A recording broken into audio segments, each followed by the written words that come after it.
এটা রেকর্ড হচ্ছে, সারা দেশে কালকে যাবে। সুতরাং আল্লাহর সাথে যারা অন্য কাউকে জুড়ে ডাকেন, আপনি ভুল পথে আছেন, আপনার শাস্তি ডবল হবে। আপনি মনে করতে পারেন আলেম ডাকে, আলেমের সাথে আমি ডাকি, অসুবিধা কি? আরে ভাই, ও আলেম, ও তো জালেম, ও তো জানা শোনার পর সত্য গোপন করে রাখছে। এক কথা বলেন না কেন? আজ ভাবেন তো, কোরআনে কারিমের আয়াত তেলাওয়াত করার পরে এত সুন্দর করে সরসার দিয়ে তাহেরি ভাই এবং এই সুন্নি নাম নিয়ে ভণ্ডরা এমন সুন্দর করে তেলাওয়াত করে টান দেয়, মানুষ বলে আল্লাহু আকবার, মনে হচ্ছে কোরআনের আয়াতে এগুলো আছে, অথচ সবগুলো বানানো, একটা কথা ওই আয়াতে ওইভাবে নেই। ওরা আয়াত পড়ছে, ইয়া আইয়ুহাল্লাযীনা আমানুত্তাকুল্লাহা ওয়াবতাগু ইলাইহিল ওয়াসিলা, হে ঈমানদারেরা আল্লাহকে ভয় করো আর তাকে পাওয়ার জন্য একটা ওসিলা তালাশ করো। এই ওসিলাই হচ্ছে পীর সাহেব। এখানে কি পীরের নাম আছে? বলেন। ওরা বানিয়ে নিয়েছে, অথচ ওসিলার ব্যাখ্যা আপনি তাফসিরে খুঁজবেন। ওসিলা মানে নেক কাজ। ওসিলা মানে কি? ওসিলার 2 নম্বর অর্থ হচ্ছে ওসিলা হচ্ছে নবীর সম্মান। এগুলো বলে না, পীর সাহেব বানিয়ে নিয়েছে যে আল্লাহকে পাওয়ার জন্য পীর ধরা লাগবে। সুতরাং আপনি আমাকে, আমি যা বলছি এটা আপনি কোরআনের তাফসিরের সাথে মিলান, আর ওর কথাটাও মিলান। জীবনে ওর কথা তাফসিরের সাথে মিলবে না, ওর বাবার সাথে মিলবে। কারণ ওর বাবা তো দরবার ঠিক রাখার জন্য ওটা বানিয়েছে, আর আমার তো দরবার নেই, আমার ঠিক রাখারও দরকার নেই। কথা বলছে না কেন? তাহলে ডবল শাস্তি হবে কোন মানুষের? যারা আল্লাহর সাথে অন্য কাউকে ডাকেন তাদের। সুতরাং আজকে থেকে মরণ পর্যন্ত জিকির হবে আল্লাহর, কিন্তু আল্লাহর পাশাপাশি অন্য কাউকে আর ডাকা, বলেন বলেন, সে খাজা বাবা হোক, দয়াল বাবা হোক, ন্যাংটা বাবা হোক, আগলা বাবা হোক, মাগলা বাবা হোক, কোন বাবার নাম জিকিরে জায়েজ নেই। এমনকি রাসূলুল্লাহর নামেও জিকির করা জায়েজ নেই। রাসূলুল্লাহর নামে হবে দরুদ শরীফ। আমার সাথে একজন জেলে ছিল, এই 3টা বছর আমি পেয়েছিলাম তাকে। ওই যে সোহেল চৌধুরী হত্যা মামলার আসামি মামুন, 30 বছর জেল ছিল, 25 বছর পরে বের হয়েছে। মাঝে মাঝে দেখতাম রাত্রে 2:30-3টায় উঠতাম আমরা তাহাজ্জুদ পড়তে, আর ও উঠতো জিকির করার জন্য।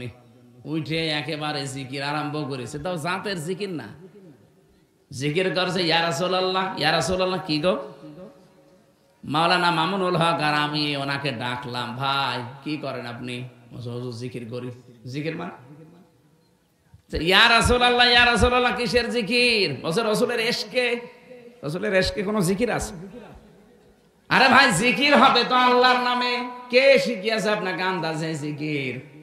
উনি ওই দিন বলেছিল, মামুন সাহেব, হামজা সাহেব আমাকে শিখিয়ে দিয়েছে। একজন পাগড়িওয়ালা হুজুর এসেছিল জেলে, সবুজ পাগড়ি মাথায় দেয়, তার মানে মাছ ভান্ডারি।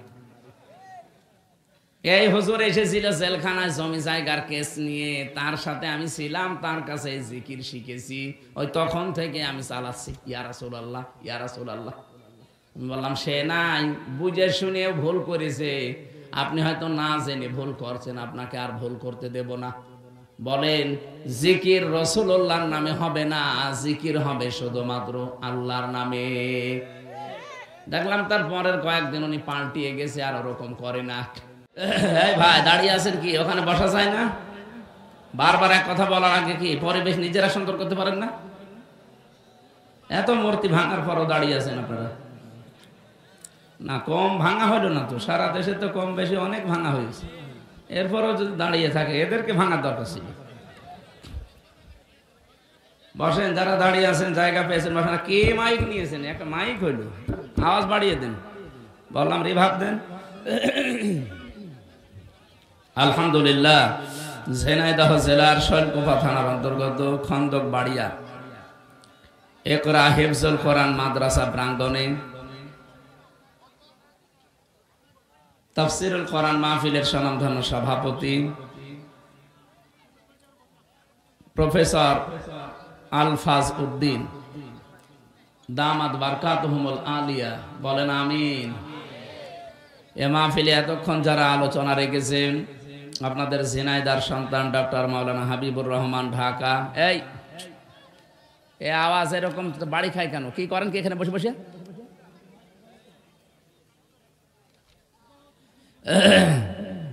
মাওলানা হোসাইন আহমেদ মাহফুজ চুয়াডাঙ্গা, মাওলানা শামসুল ইসলাম বকুল কাতলাগাড়ি, এর প্রতিষ্ঠাতা যিনি এ থানার সম্মানিত ব্যক্তি, সমাজসেবক, অত্র এলাকার কৃতি সন্তান মরহুম অধ্যক্ষ সিরাজ আলী, হাজার হাজার মানুষকে যিনি জ্ঞান দিয়েছেন।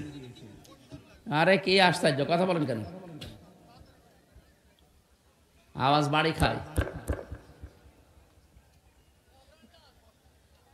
মঞ্চে বসা আছেন আমার আরাফাতের অনেক ভাই, এখানে বসে আছেন হাজিউল হারামাইন যারা সম্মানিত ব্যক্তিবর্গ, সামনে বসা মুসলমান ভাইরা, পর্দার আড়ালের সম্মানিতা মা এবং বোনেরা, প্রশাসনের ভাইরা, প্রাণ প্রিয় শৈলকুপাবাসী, আল্লাহর দরবারে শুকরিয়া জানাচ্ছি।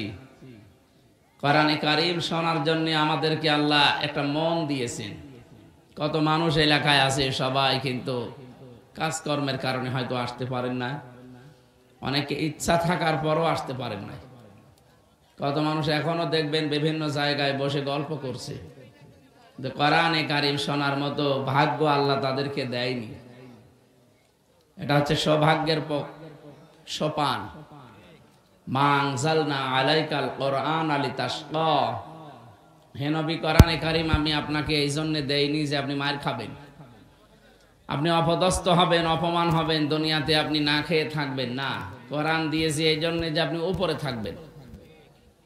হয়তো কাঙ্ক্ষিত মানের যেটা দরকার ওই পর্যন্ত আমরা অনেকে যেতে পারিনি, এই কারণে আমরা কোরআন থাকার পরেও না খেয়ে থাকি, মার খাই, অপমান হই, অপদস্থ হই।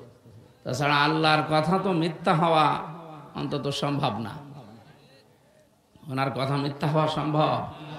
উনি অবশ্যই সত্য কথা বলেছেন, কিন্তু আমাদের কাজকর্ম কেন জানি ওই পর্যন্ত যেতে পারছে না। আপনারা কথা বন্ধ করে এদিকে তাকান।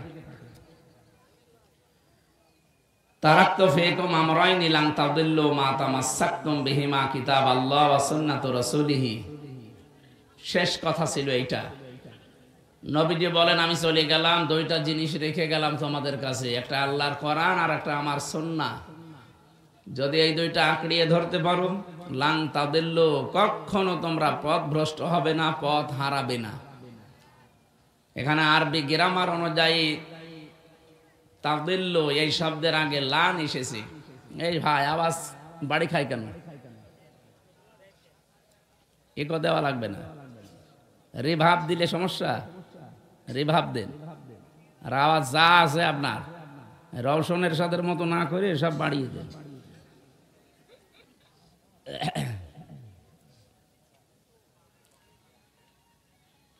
যেহেতু বিশ্ব নবী মুহাম্মদুর রাসূলুল্লাহ দুইটা জিনিসের নাম বললেন আর গ্যারান্টি দিলেন কখন তোমরা পথ হারাবে না। আজ আমরা পথ হারিয়ে ফেলেছি। তামাম দুনিয়ায় 257টা রাষ্ট্র, যেখানে আমরা মুসলিম আছি কম বেশি, সেখানে অপদস্থ, অপমান, মার খাচ্ছি। তাহলে নবীর এই হাদিস অনুযায়ী, এই আয়াত অনুযায়ী আমরা হয় ঠিক পথে চলতে পারছি না, অথবা তাদের কথা মিথ্যা। আল্লাহ এবং রাসূলের কথা মিথ্যা হওয়া সম্ভব না। ওমান আসদাকু মিনাল্লাহি কিলা, আল্লাহ বলেন আমার চাইতে সত্য কথা কেউ বলে না। আর পৃথিবীতে যত কথা আছে সব চাইতে সত্য কথা আল্লাহর পরে রাসূলের কথা। সুবহানাল্লাহি ওয়া বিহামদিহি। এই জন্য হাদিস মান ক্বালা বিহি সাদাকা, যারা কোরআন দিয়ে কথা বলে দুনিয়ায় তারা সত্য কথা বলে। পৃথিবীতে যাদের কথার আগে পরে কোরআনের নিয়ম নীতি নেই, কোরআন দিয়ে বলতে পারে না, আপনি বিশ্বাস করে নেবেন যে ওর ভেতরে ভেজাল আছে। প্রশ্ন আসতে পারে ও জানে না তাই বলে না। ও জানে না কেন? ও যে জানে না এটা ওর অপরাধ। কথা বোঝেন? বহু মানুষ আমরা কিন্তু এই দেশে এই ফতোয়া জারি করেছি যে আমি জানি না তাই মানি না। আপনি জানেন না কেন? আমি কি মায়ের পেট থেকে জেনে এসেছি? আমি যদি জানতে পারি আপনি জানবেন না কেন? সুতরাং এই অজুহাত আর চলবে না যে জানি না তাই মানি না। আপনাকে জানাও ফরজ, মানাও ফরজ। কেউ যদি ইসলামের কোন নিয়ম নীতি জানে তার একটা ফরজ আদায় হয়েছে, মানি না এই জন্য তার একটা গুনাহ হবে। কিন্তু একলা লোক জানেও না মানেও না, ও জানার ফরজও আদায় করেনি, মানার ফরজও আদায় করেনি, ওর গুনাহ হবে কয়টা? বলেন বলেন। আপনি যদি এই মুসলমানের মাথায় একটা বাড়ি দেন, আপনার একটা গোনা হবে, আর এই হিন্দু লোকের মাথায় বাড়ি দেন, ডবল গোনা হবে। কারণ এই আমাদের কাছে সংখ্যালঘু, এদেশে মাত্র ৬-৭ ভাগ অন্য ধর্মের লোক আছে, আমরা ৯২ থেকে ৯৩ ভাগ মুসলমান। একদিকে ওনার মাথায় বাড়ি দিলে একটা জুলুমের গোনা হবে, আর একটা হচ্ছে আমানতের খিয়ানতের গোনা হবে। কথা বুঝতেছে? এই জন্য যারা এই অজুহাত পেশ করেন যে জানি না তাই মানি না, এটাই অসুবিধা নেই। অসুবিধা নেই মানে আপনার ডবল গুনাহ হবে, আপনি মানেন না, জানেনও না, দুইটা ফরজে আপনি লঙ্ঘন করেছেন। সুতরাং এখন থেকে আমাদের এই ফতোয়া বাদ, এখন জানাও ফরজ। বলেন বলেন, তাহলে আপনি না জানলে মানবেন কি করি?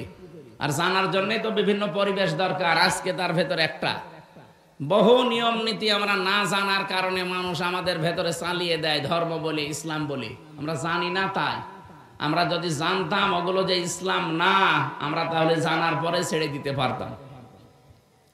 আমরা তেলাওয়াতকৃত আয়াত থেকে এই কথাগুলো আজকে অল্প সময়ের ভেতরে শোনার চেষ্টা করব ইনশাআল্লাহ। যে আল্লাহ আমাদেরকে নবীজির মাধ্যমে দুইটা জিনিস ছেড়ে গিয়ে গ্যারান্টি দিলেন যে আমরা পথ হারাবো না, এখন থেকে আমাদের উচিত হবে যে যেখানে আসি অন্তত এই দুইটা যেন হারিয়ে না ফেলি। আর যারা কোরআন দিয়ে কথা বলে, তারা যে সত্য কথা বলে, এটা প্রমাণ অলরেডি হয়ে গেছে। কি কথা বলে না কেন? ফামান তাবিয়া হুদায়া ফালা খাউফুন আলাইহিম ওয়ালা হুম ইয়াহজানুন। যোগে যোগে আমার পক্ষ থেকে হেদায়েত যাবে, যদি অনুসরণ করতে পারো। আমি আল্লাহ গ্যারান্টি দিলাম, কোনো ভয়ও নেই, চিন্তাও নেই। এই ৫৪ বছরে এটা যদি আমরা মেনে নিতে পারতাম, সত্যি আমরা ভয় এবং ভীতির ঊর্ধ্বে থাকতাম। আজ আমাদের ভয়, ভীতি, চিন্তা এই কারণে, কারণ আল্লাহর কথা আমাদের বিশ্বাস হয় না। আল্লাহর বাইরে যারা আছে, যাদের চরিত্রের অধপতন এমন জায়গায় পৌঁছিয়েছে যে শয়তান পর্যন্ত লজ্জা পায়, তাদের কথা আমাদের বিশ্বাস হয়। অথচ তাদের কোনো দলিল আছে? তাদের কাছে কোনো দলিল নেই, কথায় কোনো দলিল নেই। এ কথা বোঝেন আমার? সুতরাং আজকে থেকে যারা কথা বলবে, সে যেই হোক, যদি কোরআন দিয়ে বলে, আবার কোরআন দিয়ে বললেও হবে না, ওই যে তাহিরি ভাইয়ের মতো, ও তো কোরআন দিয়েই বলে, কিন্তু সব বানানো। ও যা বলে সব ওর মন গড়া কথা, কিন্তু কোরআনের নামে চালিয়ে দেয়। এটাকে আমি মানিয়ে বলছি? ওয়াইন্না ফারিকাম মিনাল মুমিনিনা,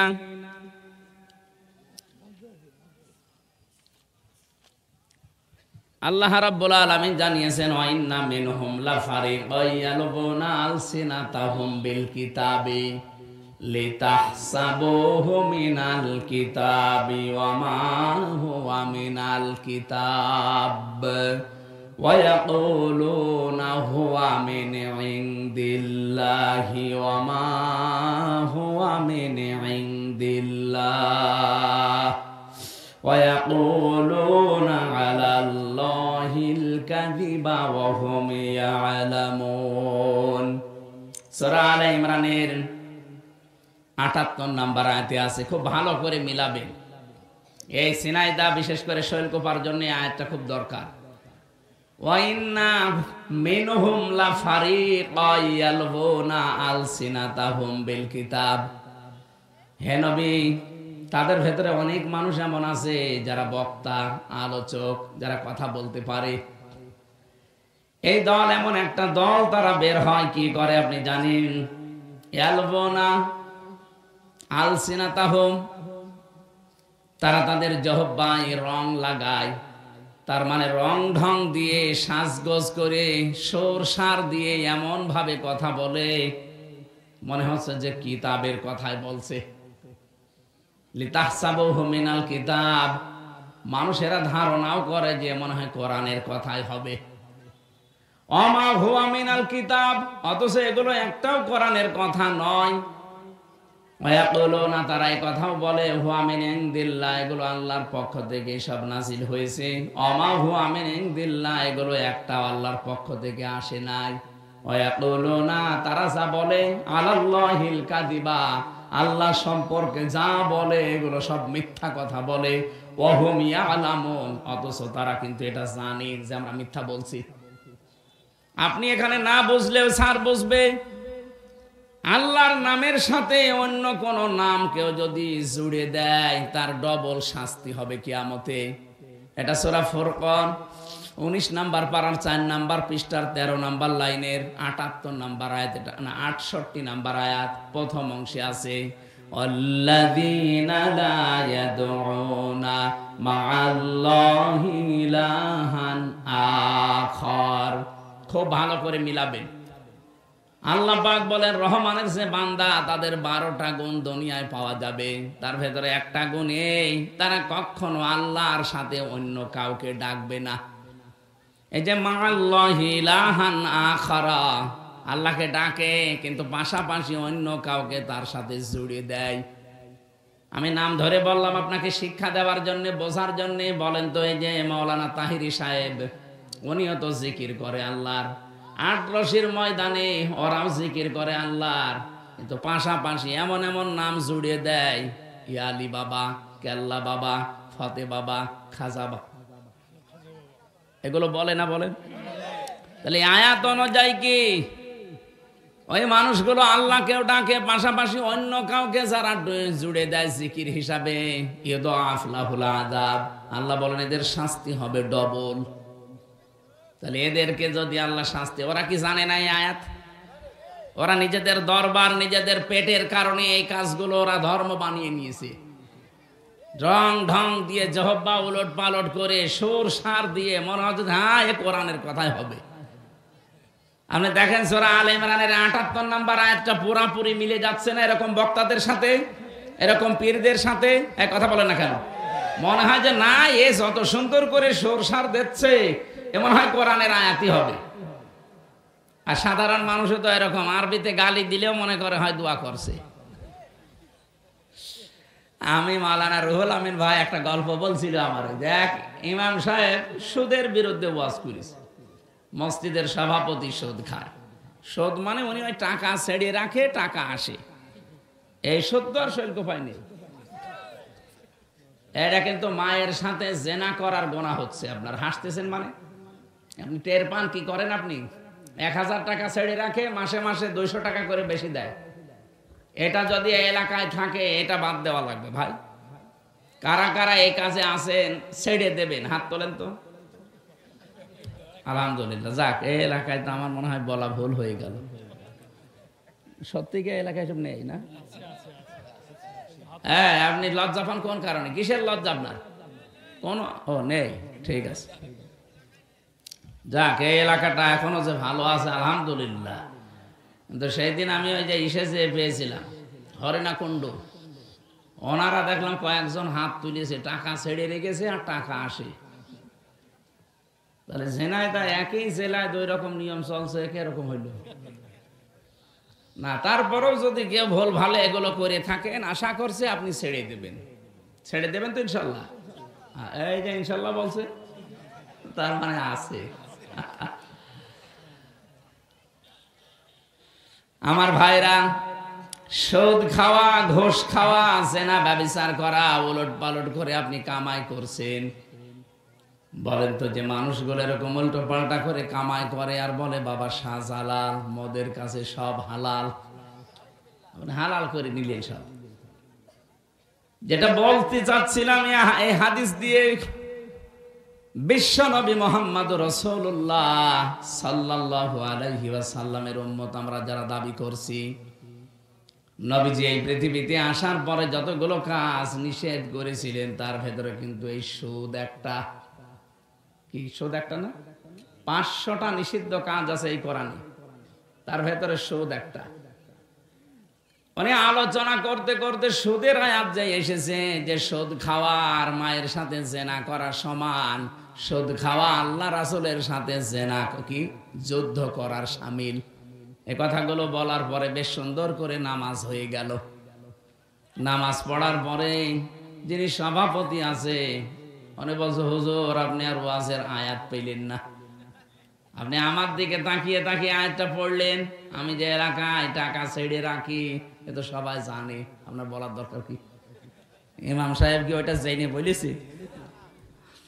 ঠিক আছে, আপনি যখন আমার অপমান করলেন এতগুলো মানুষের সামনে, আমার উলঙ্গ করে দিলেন, আপনার আমি আর রাখবো না।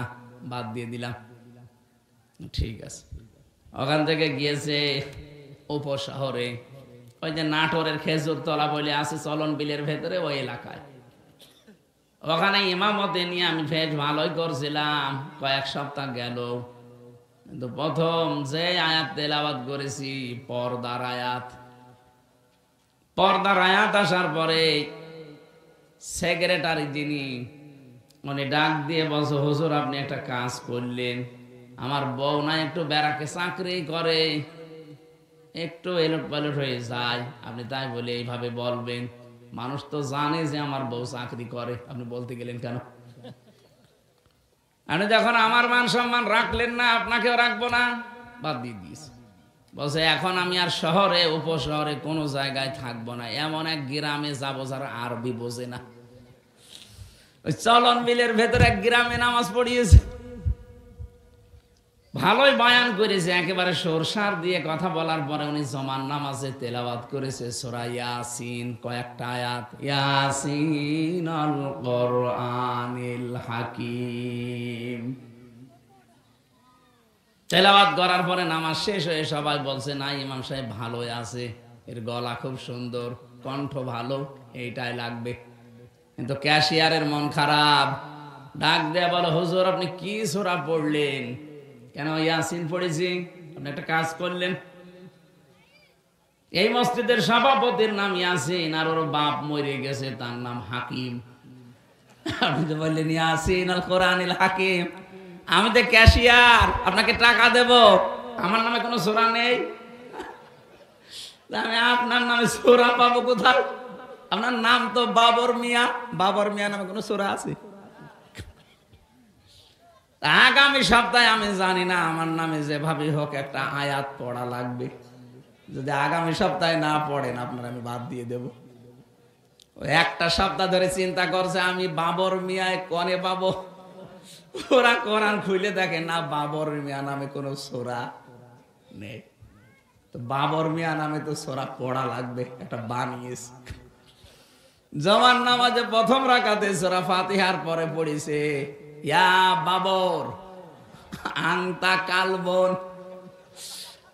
ওয়া আবুকা খিনজির ওয়া জাদ্দুকা হিমার ফাইন্নাহুম জাহিলুন। টান এমন দিয়া দিয়েছে মনে করছে কোরআনের আয়াতই হবে। নামাজ শেষ করার পর বলছে, হুজুর কি আয়াত পড়লেন যে সব জায়গায় শুধু আমারই নাম? আপনি একটু বাংলা বলেন তো আয়াতের। বাংলা বলা যাবে না, না বলেন। বাংলা হচ্ছে, হে বাবর নিশ্চয় তুই কুকুর, তোর বাবা শুকর, তোর দাদা গাধা, তোর 14 বংশ সব মূর্খ দল। একটা সূরা হইল, আরবি তো ভালোই লাগছে। ওর ইমামতি যাই ছিল আর থাকবে, ওরে ওই জায়গা থেকেও বাদ দিয়ে দিয়েছে। আমি যেটা বোঝানোর জন্য উদাহরণটা বললাম, আজ ভাবেন তো কোরআনে কারিমের আয়াত তেলাওয়াত করার পরে এত সুন্দর করে সরসার দিয়ে তাহেরি ভাই এবং এই সুন্নি নাম নিয়ে ভণ্ডরা এমন সুন্দর করে তেলাওয়াত করে টান দেয়, মানুষ বলে আল্লাহু আকবার, মনে হচ্ছে কোরআনের আয়াতে এগুলো আছে, অথচ সবগুলো বানানো, একটা কথা ওই আয়াতে ওইভাবে নেই। ওরা আয়াত পড়ছে, ইয়া আইয়ুহাল্লাযীনা আমানুত্তাকুল্লাহা ওয়াবতাগু ইলাইহিল ওয়াসিলা, হে ঈমানদারেরা আল্লাহকে ভয় করো আর তাকে পাওয়ার জন্য একটা ওসিলা তালাশ করো। এই ওসিলাই হচ্ছে পীর সাহেব। এখানে কি পীরের নাম আছে? বলেন। ওরা বানিয়ে নিয়েছে, অথচ ওসিলার ব্যাখ্যা আপনি তাফসিরে খুঁজবেন। ওসিলা মানে নেক কাজ। ওসিলা মানে কি? ওসিলার 2 নম্বর অর্থ হচ্ছে ওসিলা হচ্ছে নবীর সম্মান। এগুলো বলে না, পীর সাহেব বানিয়ে নিয়েছে যে আল্লাহকে পাওয়ার জন্য পীর ধরা লাগবে। এখানে কোরআনের আয়াত পড়লে হবে না, যারা আছেন এই জন্য তো বলছে আপনাকে জানতে হবে। হামজা যা বলে আসলে কোরআনে আছে তো নাকি ও উল্টো পাল্টা করে বানিয়ে বলেছে, এটা আপনাকে আগে জানা লাগবে, তাহলে আপনি শুনে মজা পাবেন। কি কথা বলেন না? এই যে দেখলেন না কতগুলো বক্তার নাম আল্লাহ বললেন যে বহু বক্তা এরকম আছে, রং ঢং দিয়ে। লেসানের বহুবচন আলসেনা। লেসান মানে জহব্বা উলট পালট করে সরসার দিয়ে কানে হাত দিয়ে এমন ভাবে টান মারে মনে হয় যে না কোরআনে আছে। এমনকি তারা বলেও ওয়ায়াকুলুনা হুয়া মিন ইনদিল্লাহ, এগুলো আল্লাহর পক্ষ থেকে এসেছে। আল্লাহ পাক বলেন না, এগুলো একটাও আমি আল্লাহ এরকম কথা নাজিল করি নাই। ওয়ায়াকুলুনা আলাল্লাহিল কাযিবা ওয়া হুম ইয়ালামুন। এই মানুষগুলো কিন্তু ভালোভাবে জানে যে আমরা যা বলছি এগুলো কোরআনের কথা না, আল্লাহর কথা না। জেনে শুনে ওদের ব্যবসার কারণে, দরবারের কারণে এগুলো বলে। এই বলেন তো এরকম মানুষ দেশে নেই? এটা রেকর্ড হচ্ছে, সারা দেশে কালকে যাবে। সুতরাং আল্লাহর সাথে যারা অন্য কাউকে জুড়ে ডাকেন, আপনি ভুল পথে আছেন, আপনার শাস্তি ডবল হবে। আপনি মনে করতে পারেন আলেম ডাকে, আলেমের সাথে আমি ডাকি, অসুবিধা কি? আরে ভাই, আলেম ও তো জালেম, ও তো জানা শোনার পর সত্য গোপন করে রাখছে। এক কথা বলেন না কেন? সুতরাং আপনি আমাকে, আমি যা বলছি এটা আপনি কোরআনের তাফসিরের সাথে মিলান, আর ওর কথাটাও মিলান। জীবনে ওর কথা তাফসিরের সাথে মিলবে না, ওর বাবার সাথে মিলবে। কারণ ওর বাবা তো দরবার ঠিক রাখার জন্য ওটা বানিয়েছে, আর আমার তো দরবার নেই, আমার ঠিক রাখারও দরকার নেই। কথা বলছে না কেন? তাহলে ডবল শাস্তি হবে কোন মানুষের? যারা আল্লাহর সাথে অন্য কাউকে ডাকেন তাদের। সুতরাং আজকে থেকে মরণ পর্যন্ত জিকির হবে আল্লাহর, কিন্তু আল্লাহর পাশাপাশি অন্য কাউকে আর ডাকা। বলেন বলেন, সে খাজা বাবা হোক, দয়াল বাবা হোক, ন্যাংটা বাবা হোক, আগলা বাবা হোক, মাগলা বাবা হোক, কোন বাবার নাম জিকিরে জায়েজ নেই। এমনকি রাসূলুল্লাহর নামেও জিকির করা জায়েজ নেই। রাসূলুল্লাহর নামে হবে দরুদ শরীফ। আমার সাথে একজন জেলে ছিল, এই 3টা বছর আমি পেয়েছিলাম তাকে। ওই যে সোহেল চৌধুরী হত্যা মামলার আসামি মামুন, 30 বছর জেল ছিল, 25 বছর পরে বের হয়েছে। মাঝে মাঝে দেখতাম রাত্রে 2:30 3টায় উঠতাম আমরা তাহাজ্জুদ পড়তে, আর ও উঠতো জিকির করার জন্য। উঠে একেবারে জিকির আরম্ভ করেছে, তাও জাতের জিকির না, জিকির করছে ইয়া রাসূলুল্লাহ, ইয়া রাসূলুল্লাহ। কি গো? মাওলানা মামুনুল হক আর আমি ওনাকে ডাকলাম, ভাই কি করেন আপনি? হুজুর জিকির করি। জিকির মানে ইয়া রাসূলুল্লাহ, ইয়া রাসূলুল্লাহ কিসের জিকির? বলছে রাসূলের ইশকে। রাসূলের ইশকে কোনো জিকির আছে? আরে ভাই, জিকির হবে তো আল্লাহর নামে। কে শিখিয়েছে আপনাকে আন্দাজে জিকির? উনি ওই দিন বলেছিল, মামুন সাহেব, হামজা সাহেব আমাকে শিখিয়ে দিয়েছে। একজন পাগড়িওয়ালা হুজুর এসেছিল, ছেলে সবুজ পাগড়ি মাথায় দেয়, তার মানে মাছ ভান্ডারি। এই হুজুর এসেছিল জেলখানায় জমি জায়গার কেস নিয়ে, তার সাথে আমি ছিলাম, তার কাছে জিকির শিখেছি। ওই তখন থেকে আমি চালাচ্ছি ইয়া রাসূলুল্লাহ, ইয়া রাসূলুল্লাহ। বললাম সে নাই, বুঝে শুনেও ভুল করেছে। আপনি হয়তো না জেনে ভুল করছেন, আপনাকে আর ভুল করতে দেব না। বলেন, জিকির রাসূলুল্লাহর নামে হবে না, জিকির হবে শুধুমাত্র আল্লাহর নামে। দেখলাম তার পরের কয়েকদিন উনি পাল্টিয়ে গেছে, আর ওরকম করে না। এবার আমরা যে আয়াত পড়েছিলাম ওই আয়াতের সাথে মিল আছে, ওইদিকে আমরা যাচ্ছি। রব্বুল আলামিন বলেন, ইত্তাখাযু আহবারহুম ওয়া রুহবানাহুম আরবাবাম মিন দুনিল্লাহ আল মাসীহ ইবনে মারইয়াম। এখানে ইহুদি খ্রিস্টানদের কথা আল্লাহ রুকুতে জানিয়েছেন, সূরা তাওবার 31 নম্বর আয়াত। রব্বুল আলামিন বলেন, বহু মানুষ এমন আছে এই পৃথিবীতে, তারা তাদের আহবার এবং রুহবান, তার মানে এখানে 2টা কথা জানিয়েছেন। আহবার মানে ধর্মীয় পণ্ডিত যারা, আর রুহবান মানে যারা বৈরাগ্য, সংসার ধর্ম মানে নাই, যে পীর ফকির যারা দাবি করে, লালনের মাজারে যারা যায়, ওদের নাকি সংসার ধর্ম নেই, ওরা আল্লাহর রাস্তায় বেরিয়ে পড়েছে। ওটা আল্লাহর রাস্তা না, ওটা শয়তানের রাস্তা। দুনিয়ায় যত নবী রাসূল পাঠিয়েছে প্রত্যেকের সংসার ছিল না, খালি ঈসা নবীর বাদ দিয়ে। তিনি বৈরাগ্য না, তিনি দুনিয়ার সংসার ত্যাগী ছিলেন, তিনি সংসার ধর্ম করে যেতে পারেননি। কারণ তিনি এত ভক্ত হয়েছিলেন আল্লাহর আখিরাতের, যে একটা খাবারের জন্য, একটা পানি খাওয়ার জন্য একটা গ্লাস ছিল কাছে, কৌটা। উনি একবার লক্ষ্য করে দেখলেন সাগরের পাশ দিয়ে যাওয়ার সময়, যে সাগরের পাশ থেকে একজন পানি তুলে খাচ্ছে, নদী বা সাগর থেকে। সেই লোকটা জগও নেই, গ্লাসও নেই, তার কাছে কাপও নেই, হাতের আজলিতে পানি তুলে খাচ্ছে। ওর দিকে তাকিয়ে তাকে চিন্তা করলেন, আল্লাহ এই লোকটা একটা গ্লাস দিয়ে পানি খাবে, সেই গ্লাস ওর নেই, আর আমি একটা নবী, আমার গ্লাস থাকবে কোন কারণে? ও ছাতা আমার দরকার নেই, ফেলে দিলেন সাগরে। তা আপনি সেরকম হতে পারবেন? আপনি তো উল্টা পাল্টা কাজ করে বেড়ান মহিলা নিয়ে, গাঁজা খেয়ে আপনি চোখ মুখ লাল করে থাকেন। আপনি কিসের বৈরাগ্য অনুসরণ করেন? আপনি সূরা হাদীদের ভেতরে আল্লাহ রাব্বুল আলামিন, সূরা হাদীদের ভেতরে আছে, এটা আমি পেয়েছিলাম জেলখানায় থাকতে, আমি পড়ে পড়ে এটা বের করেছিলাম। সূরা হাদীদ থেকে শোনাচ্ছি, আগে একটু শিক্ষাটা দিয়ে দেই। রাব্বুল আলামিন বলে, وَجَعَلْنَا فِي قُلُوبِ الَّذِينَ اتَّبَعُوهُ رَأْفَةً وَرَحْمَةً وَرَهْبَانِيَّةً ابْتَدَعُوهَا مَا كَتَبْنَاهَا عَلَيْهِمْ إِلَّا ابْتِغَاءَ رِضْوَانِ اللَّهِ فَمَا رَعَوْهَا حَقَّ رِعَايَتِهَا। তার বাংলা সামারাইজ, বাংলা অর্থ হচ্ছে, তোমরা কি ওই রকমও হতে পারতে না যারা সংসার ধর্ম দুনিয়ার সব কিছু ত্যাগ করে দিয়ে আল্লাহর সন্তুষ্টির পথে নেমে পড়েছে? তোমরা তো তাদের মতো হতে পারোনি। যদিও আল্লাহ এটা উৎসাহ দেননি যে তাদের মতো হও, আল্লাহ আমাদেরকে জানাতে চেয়েছিলেন এটা, যে তোমরা যদি তাদের মতো হতে, তাও তো একটা কথা ছিল, তোমার চরিত্র ঠিক নেই।